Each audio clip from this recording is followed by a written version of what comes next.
Fantastic. Well, that was quite an intro, Sally. There's one reason I'm continuing to work in reality is because I've so loved what I do all my life and love all of the customers and the teaching and the interaction. But every day is a learning day. You never stop learning.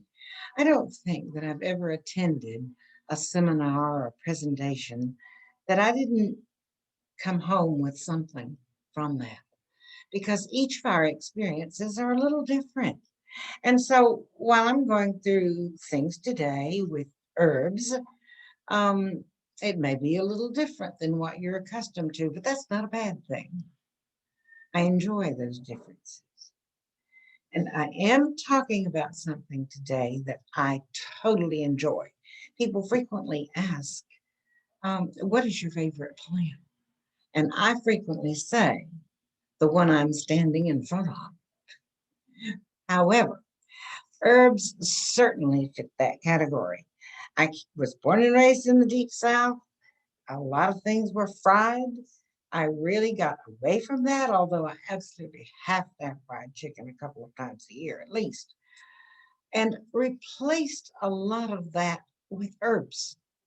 And I've used them every day. I have a fairly large property and not much sunshine. I have areas where I do have adequate sunshine. And the one area that I have the vegetable garden and the herb garden is some distance from the house. Now, the ideal thing is to have herbs near your kitchen door so that you can just step outside and harvest them and bring them in and cook with them while they're fresh. I was not able to do that for a long, long time because I did not have enough sunshine around my house. You don't have to have full sun. When you see plants that have tags that say full sun, it does not have to be all day long.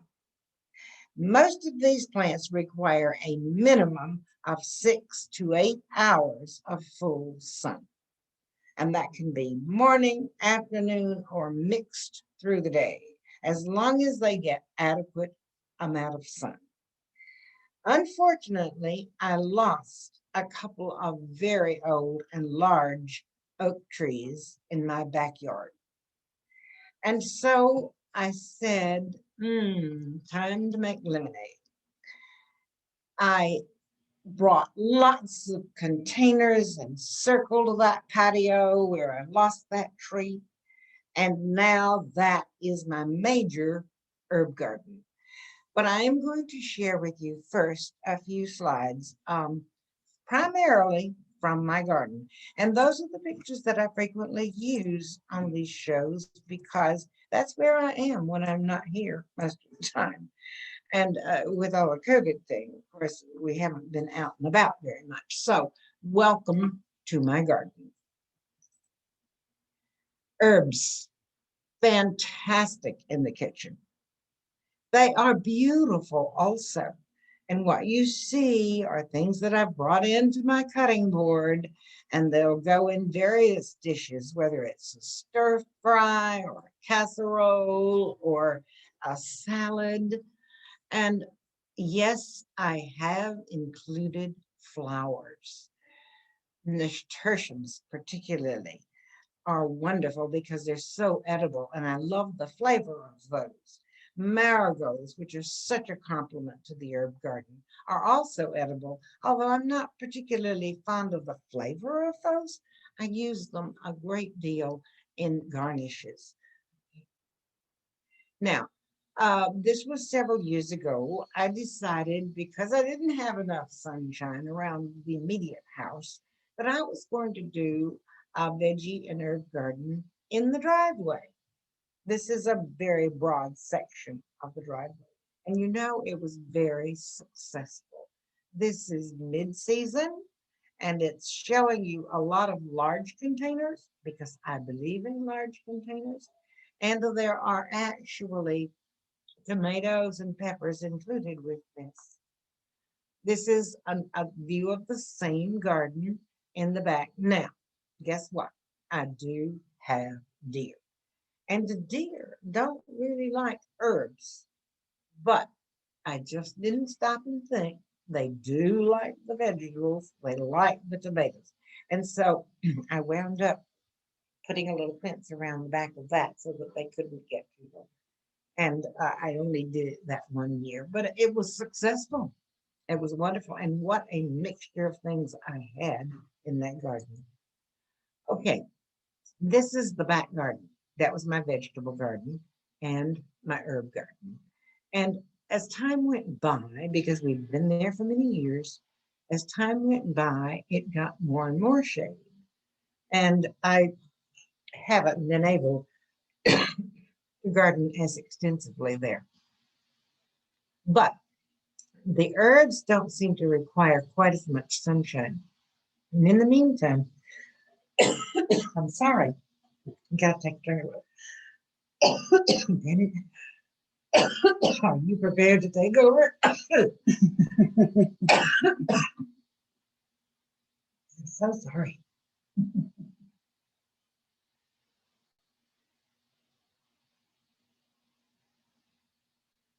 I hope I'm not going to have to give this up. Oh, dear. You can see it's struggling a little bit. I'm sorry. There's a mixture here. You're seeing kale, a lot of parsley, calendulas, which are also edible. And I love the jar that's sitting there, but that is a well-fired clay. And it's been there for many years. The nasturtiums and the calendulas and the marigolds do so well in that. And coming out of the top of it is a sage plant. Up close, I love to include a lot of flowers within my herbs wherever possible, particularly in the back. Okay. And I like diversity. I also lost a huge tree in the back, and so I have much more sunlight there. And now I'm able to grow tomatoes back there again and peppers and that sort of thing. But I still have herbs there in the ground. Boy, this is here to stay. I'm so sorry. Okay, flowers. The diversity helps me not to have problems with insects. It's also wonderful for the pollinators. So you're going to see a mix of zinnias and celosia and salvia in with all the herbs and the vegetables that I do in the ground in the back. I think it confuses the insects because they have so many choices.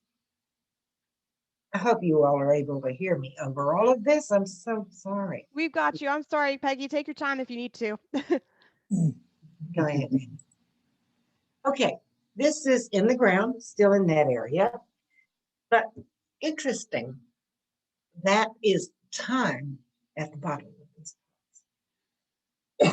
And coming out of it is nasturtiums. That's all right. Wow.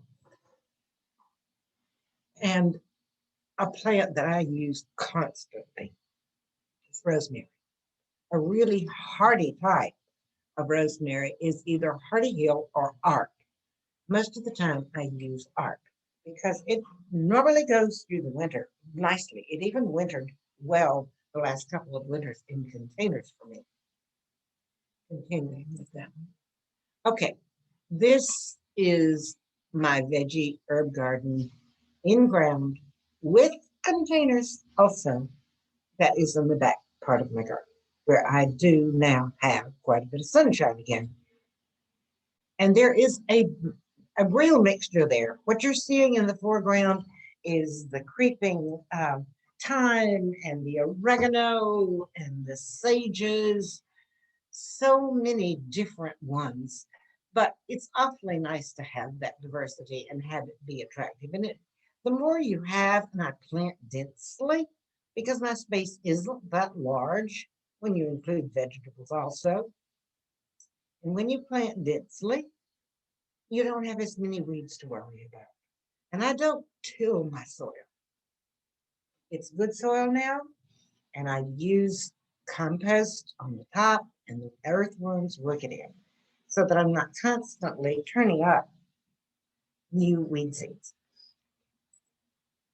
Here is another view. I think we were filming for the TV show that day. And so there are roses growing in the background and little edges of the marigolds and the calendulas and other things that are included with this. This is, as I said, I am for the birds, bees, and butterflies because I enjoy them so much. And it's a feast for them. I really don't have problems. I don't use chemicals.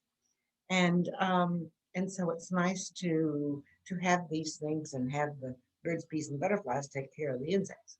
Nasturtiums. I've got to have nasturtium. They're incredible. And next to that is sorrel, which is great stir fried or in a salad. Now, I'm going to leave that garden and we're going into my backyard, just off the patio and the deck, close to the kitchen. This is where I lost that large oak tree. That Japanese maple that you see, well, actually, you're seeing two. You're seeing a tall one and you're seeing the cascading one. It's the cascading one that is in a huge container sitting on top of the stump of that tree because it is a huge stump. And it gets probably 8 hours of sun now during the day. And there are probably 30 at least containers in that area, and they're all large. One beauty of having a large container is you don't have to water as often, and the plants are thriving, and they need that space to thrive. And you can see there again is a mixture. But this is a beautiful thing too.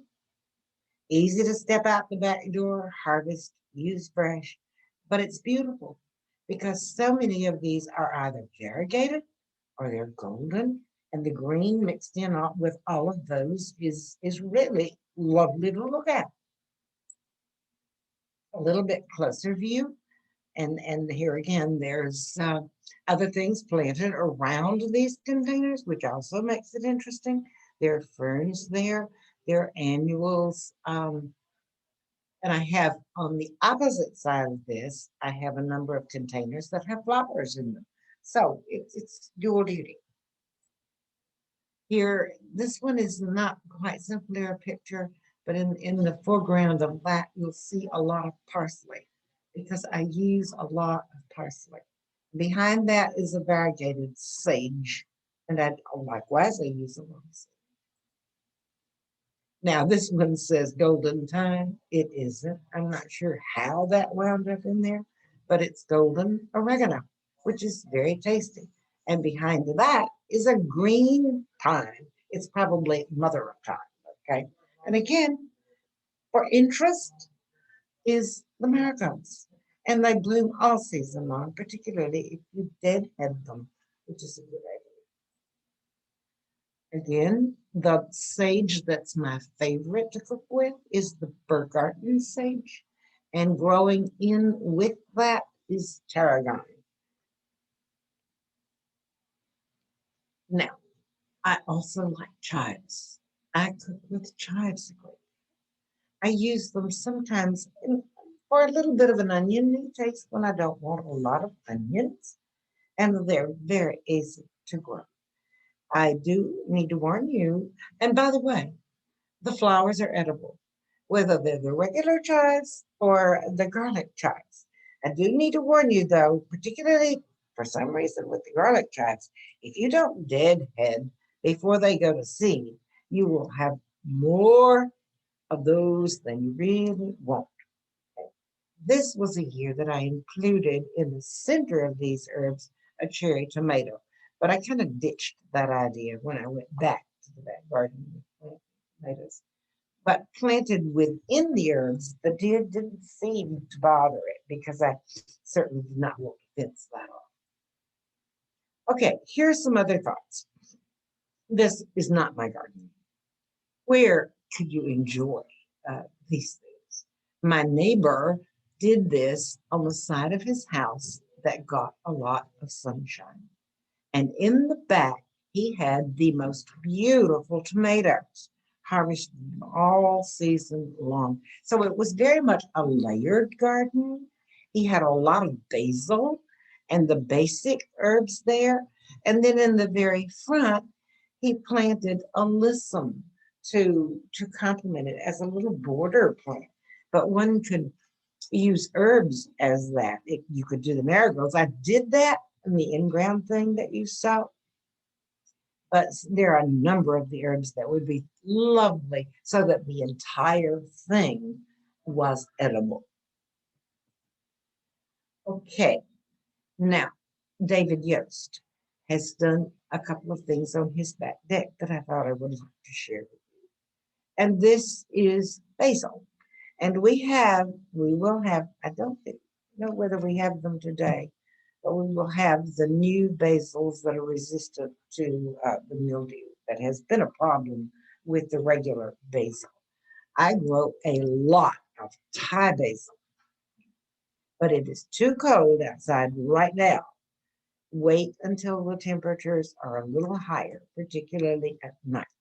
And one thing that, as far as these things like basil that doesn't like the cold, you can use it in the house and then plant it out a little bit later. But you have to think about not just air temperatures, but you need to think about ground temperatures. Now, one big advantage of growing in containers is that that soil is much warmer than the ground soil right now. So hold off if you're planting it in the soil, planting it outside, unless that container is movable with basil because it's very susceptible to cold weather. But we will have the resistant varieties. And Thai basil is absolutely one of my favorites. But this was one that served David Yost all season long. He also grew these in an earth box. I've never used an earth box, but he loves his. And he had tomatoes, and at the base of that, he had peppers and he had basil. And they did incredibly well in that earth box on his deck. So that all he had to do was step out the back door. Now you could have an herb garden in a container that's this size if you only have a deck. And it's fantastic to have that garden that supplements all of your cooking thoughts in the kitchen. Here's another picture I think you can see some of the ripe tomatoes from David's earth box. And here are tomatoes, but you notice that in all of these pictures, the containers are rather large. I believe that the smallest diameter width of my containers is at least 14 inches. Some of them are much larger than that.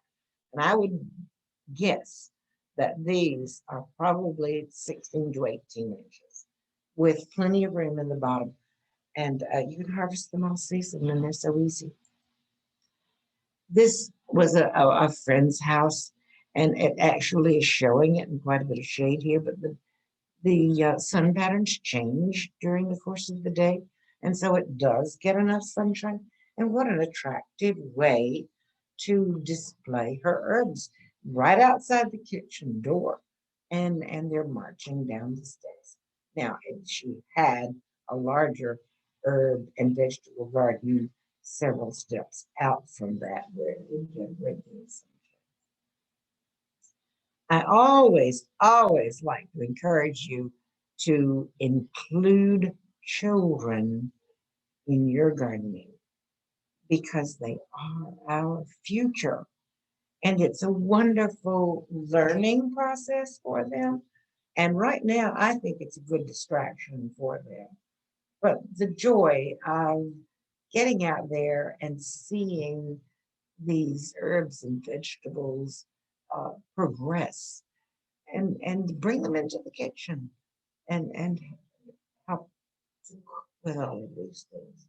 I think they'll be better about eating those vegetables anyway. Okay. Now, the ultimate. Oh my goodness. I, in the past, have traveled quite a bit and seen some magnificent gardens, but this was on a perennial plant association tour. And when I saw this garden, I thought that it was one of the most beautiful that I had ever seen. And it was all herbs and vegetables. Can you imagine having a garden as beautiful as that? I think mine is beautiful too.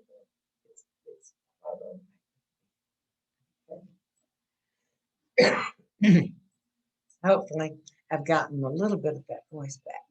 Okay. I did bring up some of these herbs, ones that we have out here, some that you just might not think about, but that if you are growing in large containers and you're putting, for instance, an oregano or a sage in the pots. I don't like to try to do too many because these get really large. You could also include things like onions. Now you've got a nice contrast going on, but you'll pull those onions fairly shortly. I like to grow the ones that I use as scallions rather than worrying about them making a big onion itself. And so these things can be included. Chives can be included because you're going to harvest them, but this is wonderful. Here is one that you may not have grown before, and I totally enjoy celery. These are all little celery plants. And I don't worry. I know in perhaps they do. I've never seen a celery field really. They mounded them up so that they're more white at the bottom. I don't do that.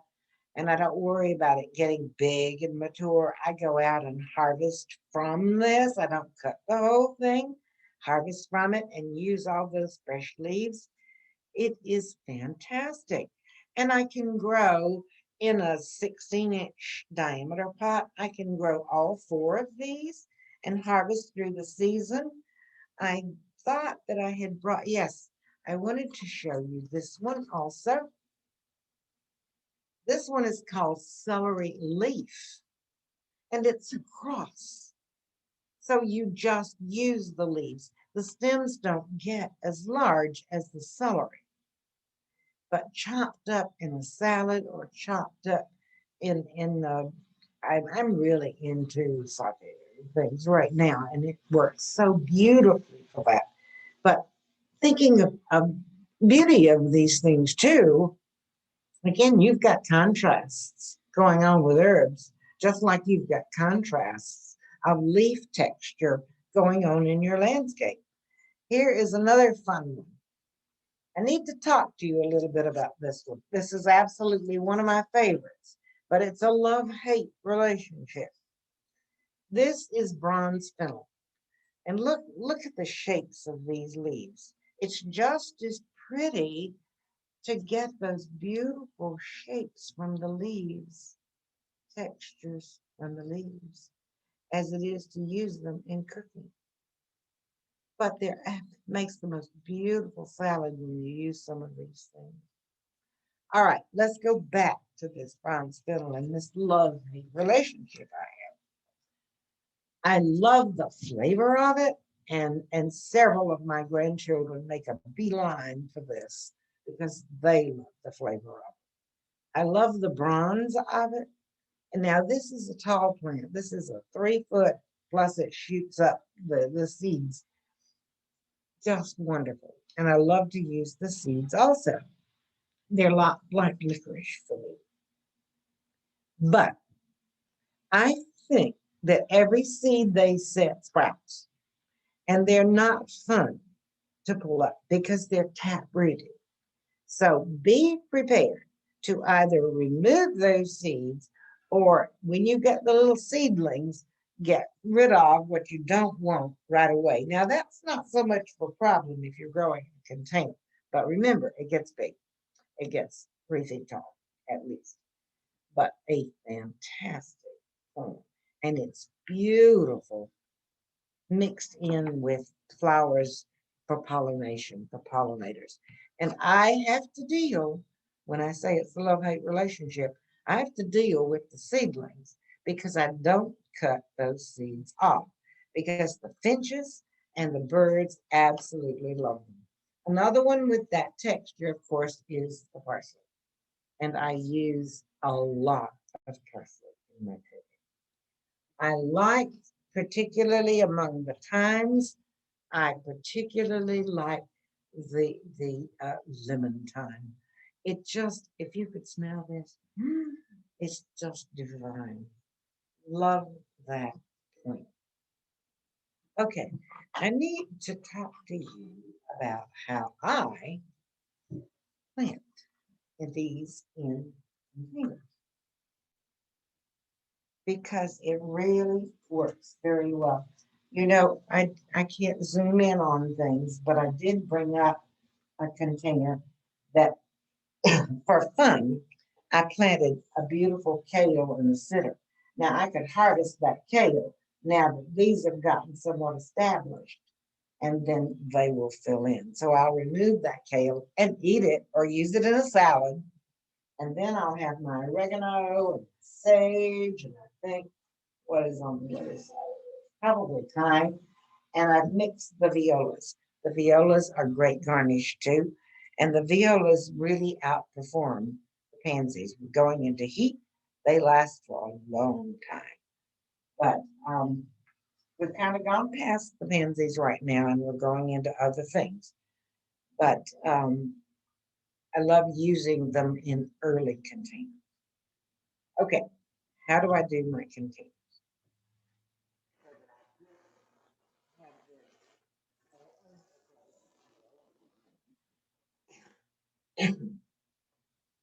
Okay, I like to use a large container. Now, I have brought up plastic because obviously it's easy for me to deal with it right now.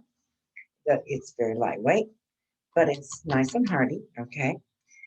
A lot of those containers that you saw in my back garden were terracotta, but they were well fired terracotta. The products that we carry here, a lot of them say weatherproof or weather resistant, actually. I love using the clay, but I like the plastic too. And a lot of times you can get the terracotta looking plastic. Obviously, mine are left out all winter because we're talking about perennials for most of these herbs. And they have lived over winter beautifully in those containers, but they are not sitting on wet soil over winter. They are not sitting in a saucer over winter. They are sitting on slate or something that protects them so that there's no moisture absorbed by those pots. And occasionally I will lose one of those terracotta pots, but it's very rare. Okay, plastic is fine. This one is probably 16 to 18 inches across. I put a piece of landscape fabric in the bottom over the hose because drainage is imperative. Unless you're growing a water garden, you've got to have good drainage. And so I put this over the bottom to keep the soil in the pot where it belongs and to keep little things from going up through the hose too. You'd be surprised what can go up through those holes. So that goes in first. And you usually can only buy the landscape fabric in large rolls. And so I asked them to cut 1 yard pieces so that we would have them out there for people who wanted to use it. Now, I've heard people say, oh, you can use a coffee filter or whatever, but this is far more substantial and you can use it over and over and over. The next thing I do is use a really good potting soil in here. And our Merrifield potting soil is excellent. After that, and we have several. Espoma is a good product. There's several good products out there. I brought up one that I really enjoy using, and it's called Fox Farm, and it's all organic. Okay, so a lot of people are also looking for all organic. I fill that container with my potting soil up to within about 3 inches of the top. And then into that, I like to mix garden tone if I'm working with herbs and vegetables. This is all organic. It is an Espoma product, and I have used it for years. Most of the time, I use Plantone. And to be perfectly honest with you, I don't know exactly what the differences are. I think it's minor because a lot of the times I just use the Plantone, but Garden Tone is labeled for that, okay? And if you want to go organic, I then put, according to the directions, it's on the back, mixed into that soil really, really well. And then I plant my plants. Where are my plants? Back here. All right. We have soil up to here. Then I take these out, break up the roots a tiny bit, don't destroy the root ball. Put it in as many as I'm going to do, and then continue to fill all of that with my potting soil. But I hold that potting soil 2 inches below the top. And there's a good reason for that. That 2 inches allows me then to, after these things are planted, to put in gravel. Not terribly deep. This gravel comes in large bags. I've just got it in this to make it easy to show you. And I use this in most of my containers. It is small river rock, but there are several small rocks out there. This is 3/8 inch. I put on top of that soil at least a 1/2 inch of this small gravel. There's two wonderful things about that.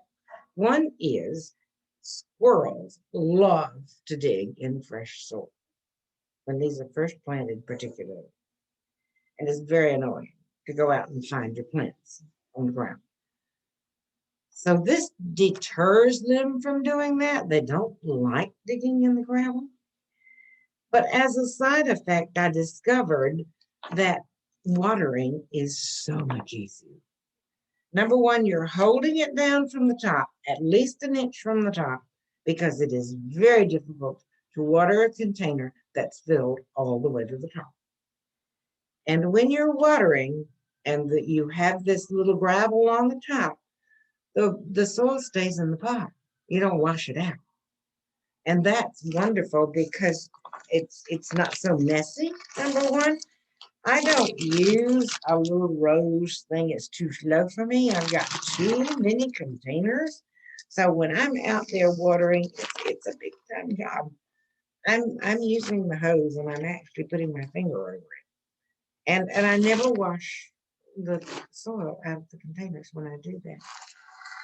Okay, let's go back a second to continue that initial planting with the garden tone is not going to last the entire season because you are watering these containers daily when it's hot in the summertime.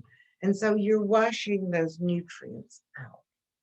So you either have to go back and add more of this to the top and water it in, or, and this is something that I'm going to try this year, and I haven't done it before because the neighbor has kitty cats and I don't want them to dig in the soil. So I may have just continue with this, but I'm going to do an experiment using this fish food because I've always heard that it's very good, liquid form to feed every now and then. So there's plenty of organic product out there for you to use, and you can use this consistently.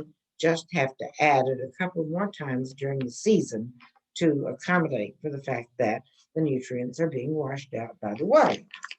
Now, if you don't want to do that, There's two other very good ways, and one is osmocote. These are pelletized little things of fertilizer, and they're released with the heat over time. And you can do this, and it's supposed to last through the season. You watch the growth of your plants. You don't want to over fertilize herbs because they don't need to be heavily fertilized.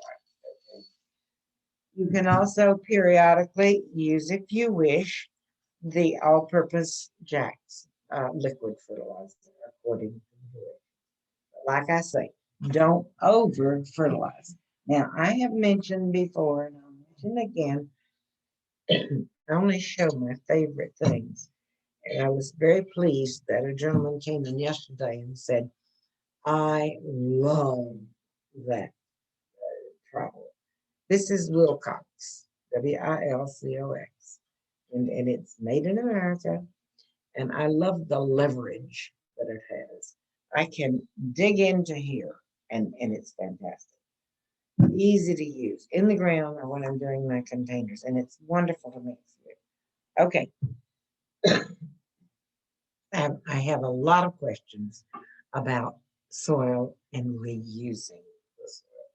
Yes, I do. But I like to add at least a third fresh soil when I am potting up annuals. Obviously, these things, herbs, are perennials. So I'm not changing that soil. Every now and then, if they get too thick, I can go in and literally with a heavy knife cut out something and possibly to divide it or put it in its own container, that sort of thing. But if you have containers out there and you're planting basil or you're planting an annual, um, don't be afraid to reuse part of that soil unless you had a disease problem. Now, I would make some allowances if you're planting tomatoes.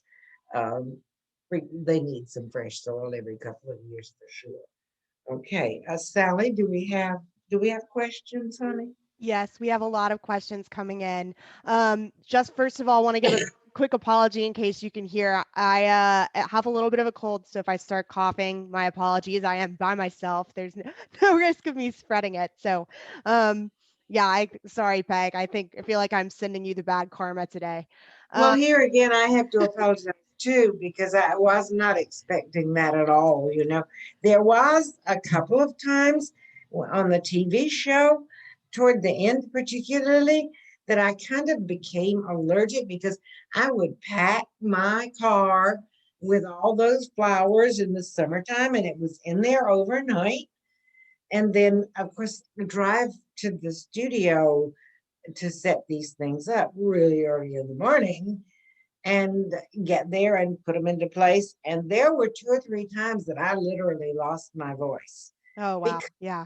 of the pollen and whatever. So it was a little embarrassing, but I was very pleased that everybody was very sweet about it. I got it back. That is good. Yeah, no, we're fine. But anyways, yeah, both of us seem to be having a little trouble with our voices today. So just FYI, everybody, there are a lot of questions that have already come in. So if your question does not get answered today, please feel free to hit reply on any of those confirmation emails you've received. That goes to me, and you can send me questions following class. So we'll get through as many as we can. Peg, we've had quite a few questions coming in about the proper soil and then pots. So do you recommend any differences? And I know you've covered this a little bit, but between if you're planting in a container versus in the ground, is there any difference in the mixture of soil that you would use or the way that you would treat that soil before you plant the herbs? Well, I use my soil. My soil is good because I've worked with it over the years, Yeah. and I put a lot of compost into my soil. Okay. Um, so I use a good quality potting mix. I do not use real soil in containers because it doesn't drain well enough. But I do use a good potting mix in that. And when I'm going into the ground with it, if my ground is reasonably good, Drainage is very important when you're in the ground, okay? And winter drainage, particularly, people don't think about winter drainage, but is the area where you're planting these things, doesn't matter really whether it's herbs or another perennial or whatever, it needs good drainage. And the wintertime, you don't think about that. And sometimes it holds water too long. But I plant directly into the soil. Now you can certainly use some additives, and there are several good ones that can be. I love leaf growth. If you want to each year work a little bit in, I don't rototill my garden. I did in the beginning, but I don't do that now. I always use compost or a mulch on top of, and that's constantly being worked Being into the worked in. soil and improving it. So basically, that's what I do. But certainly, with some things, if I pull a row, you can put um, good leaf grow or one of those types of things. There's several with ocean products in them too Yeah. that are very beneficial. Thanks, Peg. Can you explain some of your tips for overwintering in terms of both if there are any herbs that you can actually overwinter that will regrow, one, and two, keeping the containers themselves in good shape? Well, here again, plastics, of course, good plastics go through the winter fine. I use a lot of well-fired terracotta. The Mexican pottery is not well-fired. It will not go through the winter, so you will need to bring that in. And a lot of the other containers have been ceramics have been okay for me, and I haven't lost them.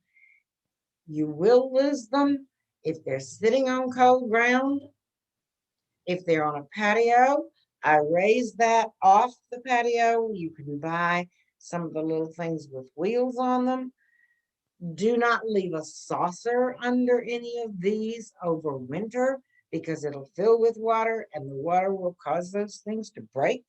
There are some things that you can do if you are concerned about them. I never move my containers. They're big, they're heavy, they're all perennial, they all come back. With some exceptions, the basil doesn't come back, the lemongrass doesn't come back. They're not perennial here. And so and occasionally I'll lose something else, but not very often.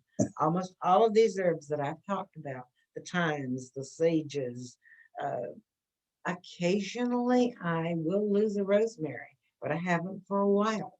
But I'm also growing in larger containers. Those stay in place over winter.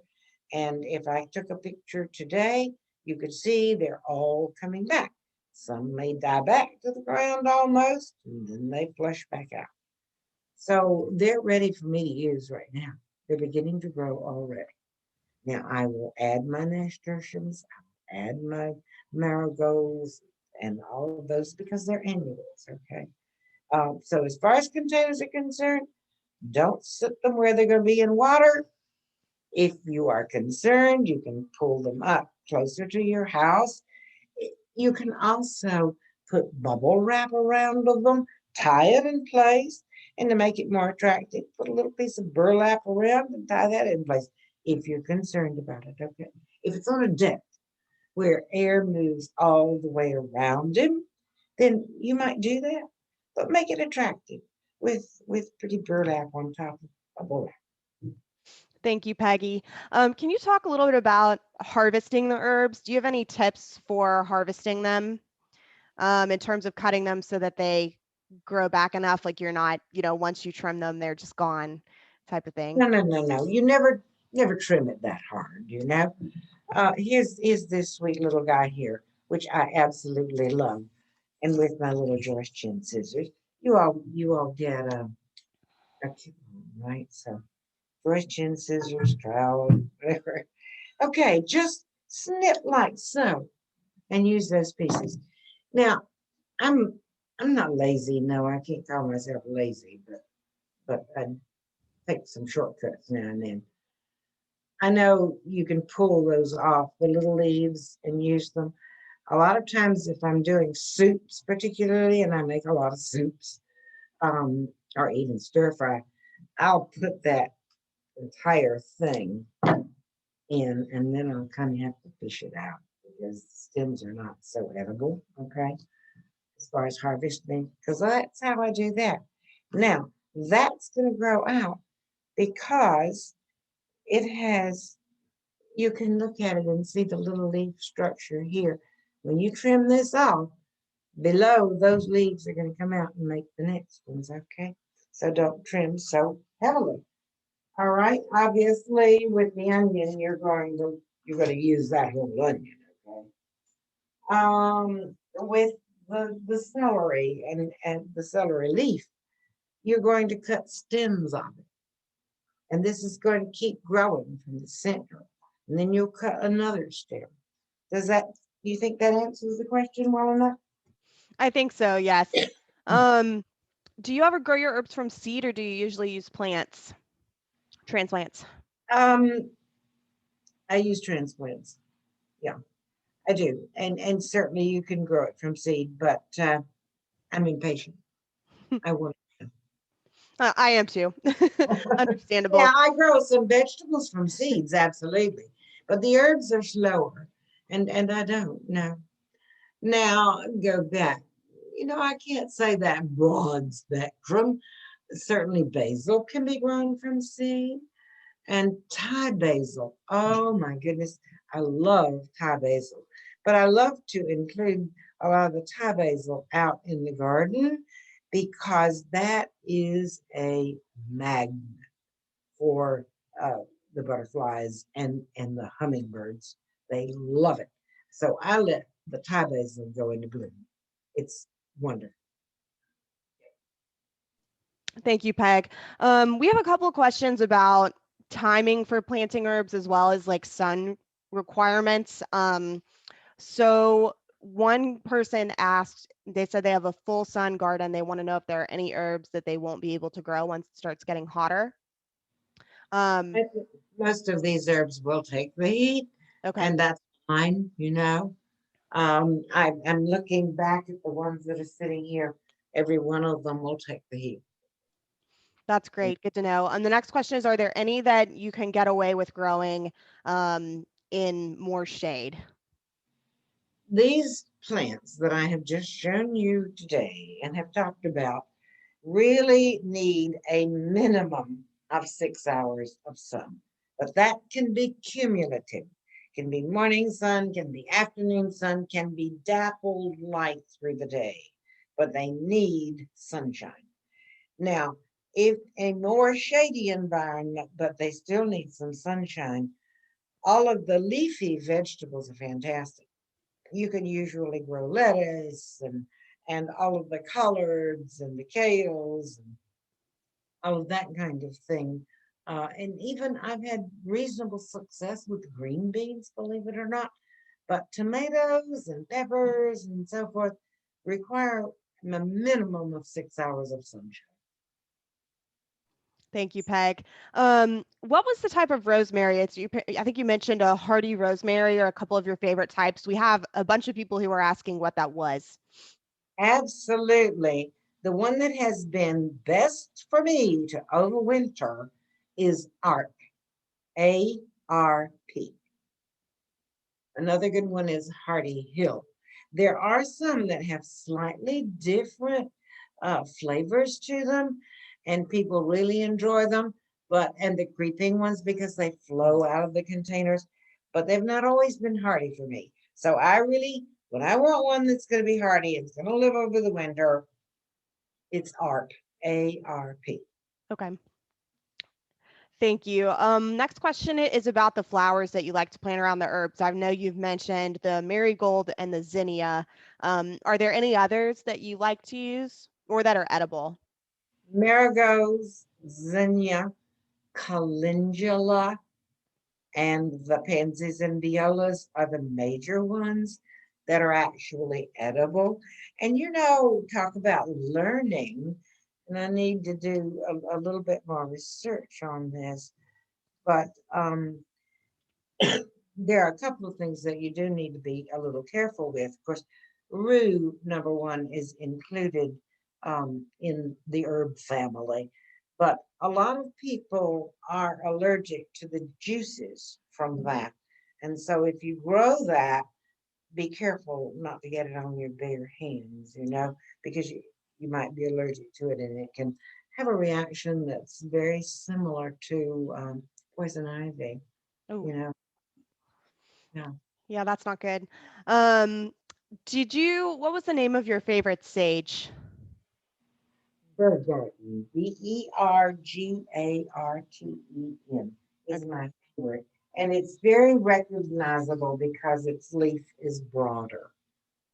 It should Bergart. Thank you, Peg. Bergarten.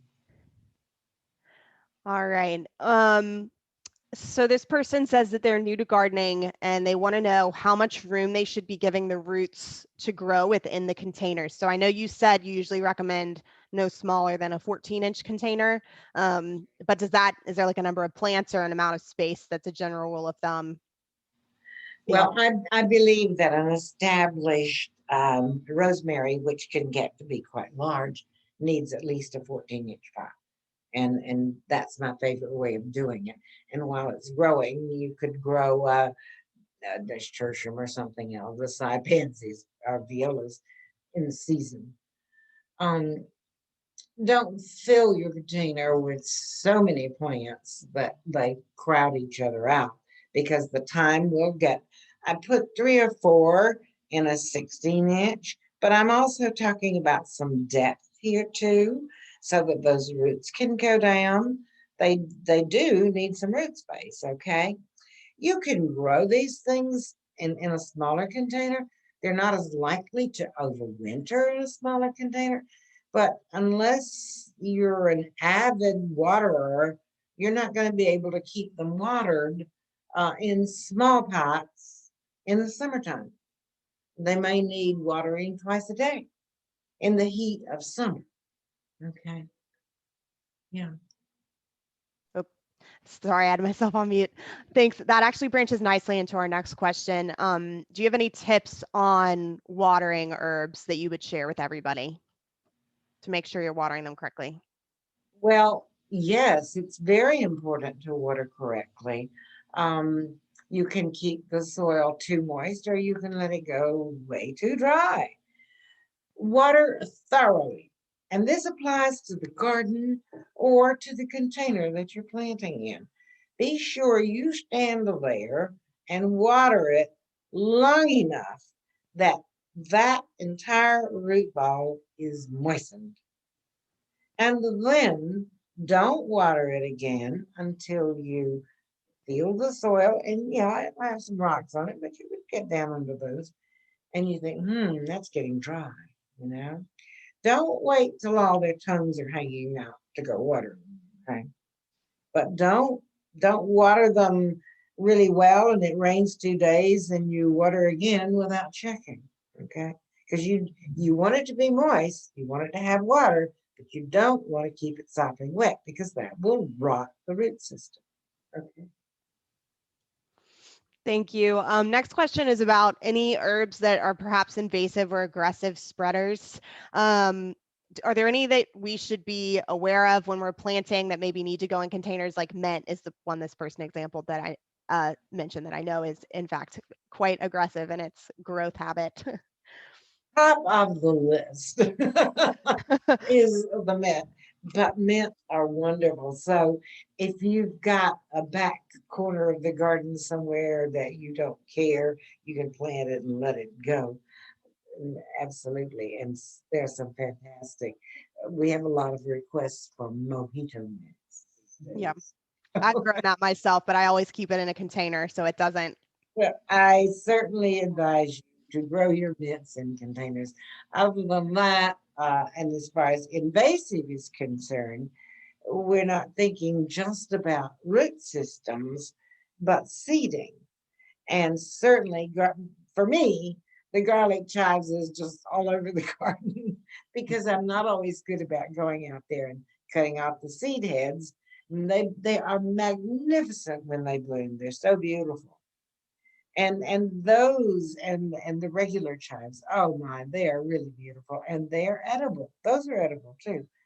But but do cut the seed heads away, or there you'll just have chives everywhere. Yeah.